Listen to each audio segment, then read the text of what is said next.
Good morning and Assalamu alaikum, my dear class. At the moment, I am recording this lecture for the students of Avicenna, as well as you people can also take the advantage of it. और जो बच्चे नहीं आए हैं आज की class में, they can also understand whatever I am telling you. देखिए, आज के टॉपिक में हम जो डिस्कस करने जा रहे हैं, we are discussing economies of scale.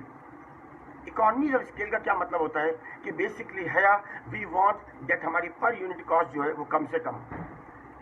Hrithik, whenever per unit cost will go down, definitely we are able to earn more profits. क्यों? कि हमें ये पता है कि sales minus cost is equal to profit. Sales minus cost is equal to profit. Sales का मतलब क्या है? हमारी रेवेन्यू. कॉस्ट हमारा एक्सपेंस होता है. In fact that is an expense. Cost of sale हम इसको कहते हैं, तो कॉस्ट भी कह सकते हैं. और उसमें से जब हम माइनस करते हैं we get gross profit.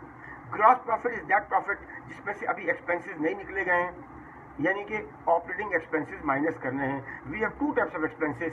Number one, revenue expenditure, इसको कहते हैं day to day expenses. And capital expenditure, ये एक्सपेंसेस जो होते हैं it is related to non current assets. जब इकोनॉमीज ऑफ स्केल्स की बात हम करते हैं तो we should know that we have 5 types of economies of scale. Number one, we have purchasing economies of scale.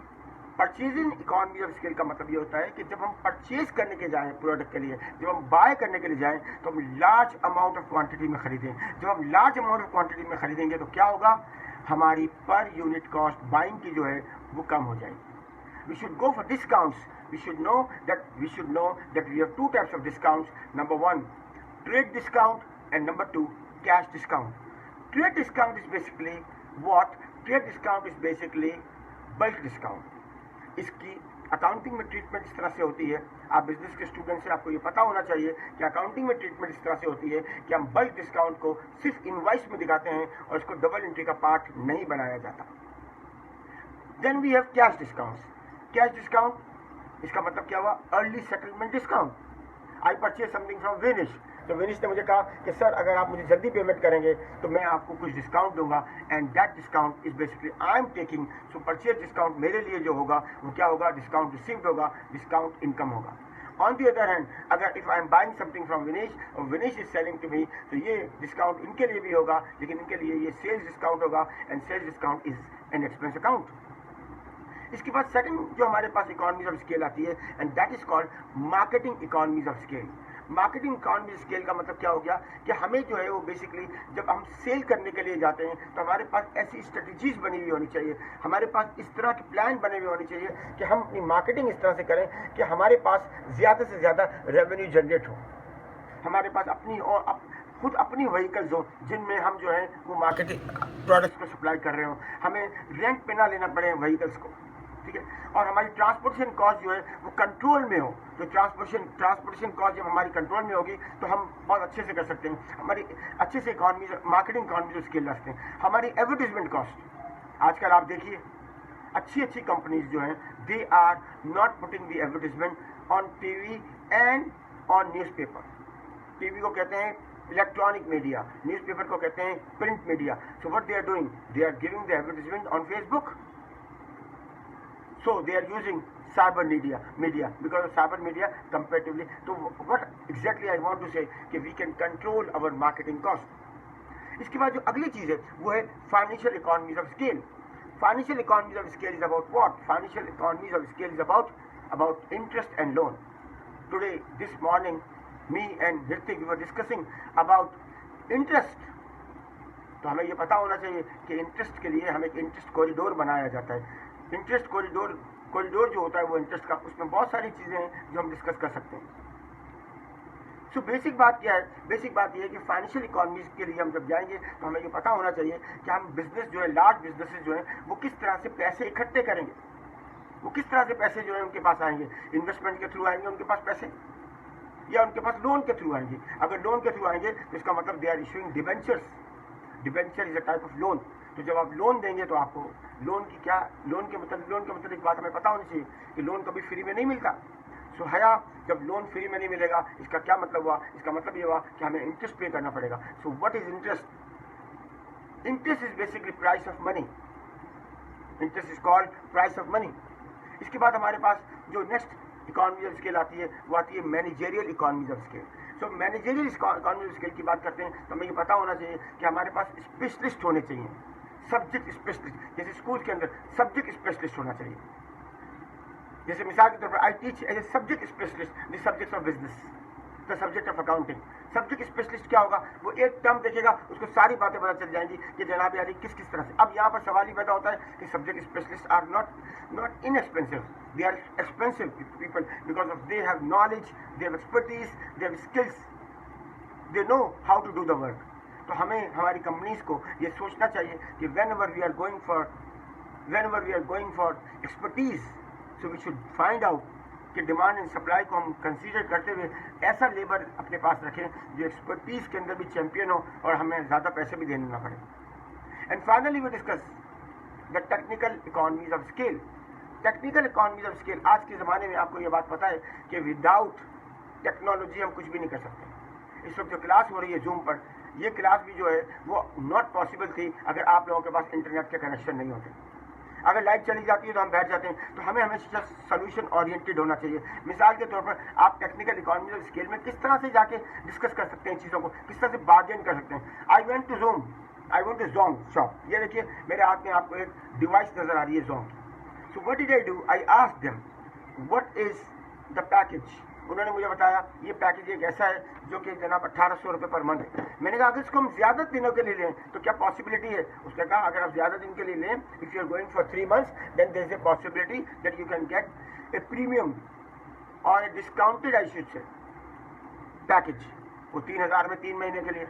इसका मतलब क्या हुआ, टेक्निकल इकोनॉमी ऑफ स्केल के थ्रू आपने क्या किया कि आपने जो है उसको सेव किया। मैं आपको किताब उठा लेता हूँ ताकि मैं इसमें देखूँ कि कौन सी चीज़ ऐसी है इकोनॉमी ऑफ स्केल के पॉइंट ऑफ व्यू से जो आपके साथ मैंने डिस्कस करी। परचेज इकोनॉमी स्केल, जी बल्क डिस्काउंट मैं आपसे डिस्कस कर चुका हूँ। रिड्यूस पर यूनिट कॉस्ट हो जाएगी जब परचेजिंग इकोनॉमी ऑफ स्केल की बात करेंगे।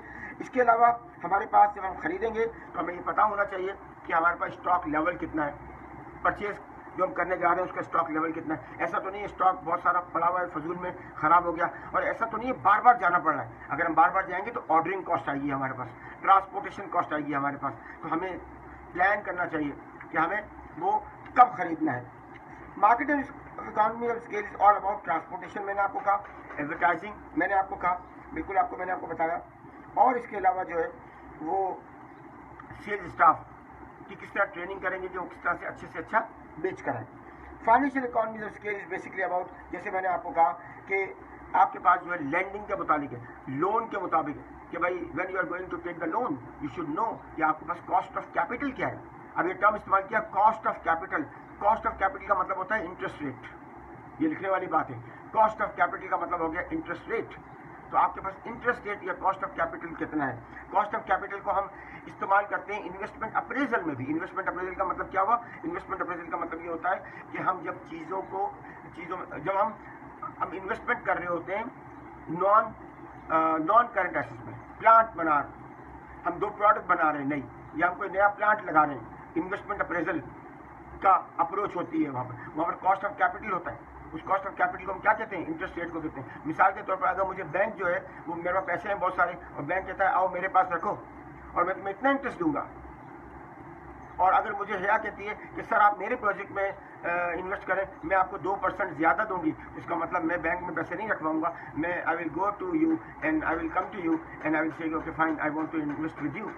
सो यहाँ कॉस्ट ऑफ कैपिटल का कॉन्सेप्ट आता है। मैनेजरियल इकोनॉमीज ऑफ स्केल के अंदर बहुत अहम बात क्या है, मैनेजरियल इकोनॉमी ऑफ स्केल के अंदर जो अहम बात है वो ये है कि आपके पास मैनेजर कितने क्वालिफाइड हैं, स्किलफुल। अब ये जो सब्जेक्ट पढ़ रहे हैं इसको कनेक्ट क्या करें लाइफ के साथ। जब लाइफ के साथ कनेक्ट करेंगे तो आप में एक चीज़ पैदा हो जाएगी कि आप में सब्जेक्ट का इंटरेस्ट पैदा होगा। देखिए मैं आपको पता है शायद कि मैं साइकोलॉजी और फिलॉसफी भी पढ़ाता हूँ। साइकोलॉजी का जो सब्जेक्ट है इट्स वेरी इंटरेस्टिंग। साइकोलॉजी के सब्जेक्ट को पढ़ाते वक्त स्टडीज जो हम करते हैं उसमें कभी भी आपके पास जो आपकी जो आप इधर कॉन्सेप्ट है यूटिलिटी का, इकोनॉमिक्स में कॉन्सेप्ट है यूटिलिटी का, ठीक है, कि आप बहुत प्यासे प्यासे भागे मेरे पास आए, मैंने आपको एक गिलास दिया, पानी पिया आपने, फिर दूसरा गिलास पिया, तीसरा पिया, तो एक टाइम आएगा कि आपका जो लेवल ऑफ यूटिलिटी, ये जो लेवल ऑफ यूटिलिटी है जो अफादा को कहते हैं, उर्दू में कहते हैं अफादा, वो आपका यानी कि आपका फुलफिल हो जाएगा। तो आप कहेंगे आपकी यूटिलिटीज का आपका मैक्सिमम बेनिफिट हो गया। उसके बाद अगर आप पानी पिएंगे तो वो बैकफायर करेगा, वो आपको वॉमिट करेगा। लेकिन इंटरेस्टिंग बात यह है कि जब आप स्टडीज के साथ यूटिलिटी को कनेक्ट करते हैं, ये समझने वाली और सुनने वाली बात है आपके लिए भी, तमाम जो व्यूअर्स आप मुझे यूट्यूब पे देख रहे हैं, आप लोगों के लिए भी इंपॉर्टेंट बात है कि जब कभी स्टडीज को आप यूटिलिटी के साथ कनेक्ट करते हैं तो आपकी यूटिलिटी कभी नीचे नहीं जाती है। क्यों? कि आप नई नई चीज सीख रहे होते हैं, नई नई चीज सीख रहे होते हैं। और दूसरी बात क्या होती है कि आप स्टडीज के लिए, मैं कल पढ़ा रहा था एक स्टूडेंट को, तो वहाँ पर साइकोलॉजी की क्लास थी, तो वहाँ मैं उनसे डिस्कस यही कर रहा था कि स्टडीज जो है उसमें दो बातें बहुत इंपॉर्टेंट है स्टूडेंट्स के लिए। Number one, they are looking for grades. आप सबको भी ग्रेड्स चाहिए ना अच्छे, सर हमें ये ग्रेड चाहिए, ऐसा है या नहीं है? You need good grades, right? Second बात एक और है, वो पता है क्या है? वो है इंटरेस्ट। किसी सब्जेक्ट में if you do not have the interest, आप उसको पढ़ ही नहीं सकते, दिल से पढ़ ही नहीं सकते। तो इंटरेस्ट पैदा कैसे होता है? जब हम चीज़ों को लाइफ से कनेक्ट करते हैं।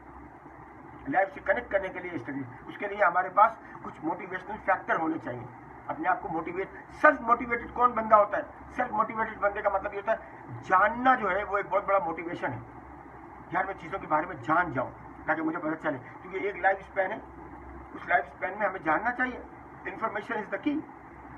तो बात हो रही थी मैनेजरियल इकोनॉमीज ऑफ स्केल के बाद अब जो बात हो रही थी वो थी technical economies of scale. Technical economies of scale के अंदर हमें ये पता होना चाहिए कि हमारे पास ना सिर्फ ये जो हम इलेक्ट्रॉनिक मीडिया की बात कर चुका मैं आपसे, साइबर मीडिया की बात कर रहा हूँ मैं आप सभी, कि हमारे पास किस तरह से टेक्नोलॉजी को हम इस तरह से हम टेक्नोलॉजी यूज करें कि हमारी कॉस्ट ना बढ़े। जिसमें ट्रांसपोर्टेशन भी आ जाती है कि हमारी जो ट्रांसपोर्टेशन के एक्सपेंसेस हैं वो खर्च ज़्यादा होना। मैन्युफैक्चरिंग, लार्ज मैन्युफैक्चरिंग जो कंसर्न होते हैं वो इस बात को कंसीडर कर रहे होते हैं कि हम क्या अप्लाई करें? Division of labour.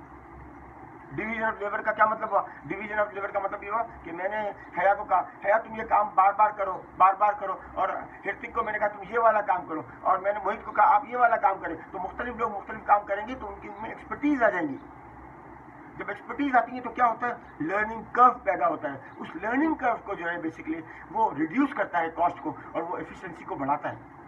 तो ये कब होगा? जब डिवीजन ऑफ लेबर होगा, जब एक काम को। लेकिन इसमें एक और बात है, जॉब इनरिचमेंट का कॉन्सेप्ट, जॉब इनलार्जमेंट का कॉन्सेप्ट। जॉब इनरिचमेंट हमने पढ़ा था, हमने सिर्फ एक चीज़ नहीं लर्न करनी, हमें बहुत सारी चीज़ें जो है वो लर्न करनी है। दैट्स कॉल्ड जॉब इनरिचमेंट, अगले लेवल पे लाना है। जॉब इनलार्जमेंट, हमें नई चीज़ें भी सीखनी है, ठीक है। इसके बाद हमारे पास जब हम टेक्निक इस्तेमाल करते हैं, ये मैं टेक्निकल इकोनॉमी ऑफ स्केल की बात कर रहा हूँ, जब टेक्निक इस्तेमाल करते हैं तो हमारे पास मुख्तलिफ किस्म के जॉब को करने के मौके पता चलते हैं। मिसाल के तौर पर job order costing, batch costing, flow costing, process costing भी कहते हैं उसको।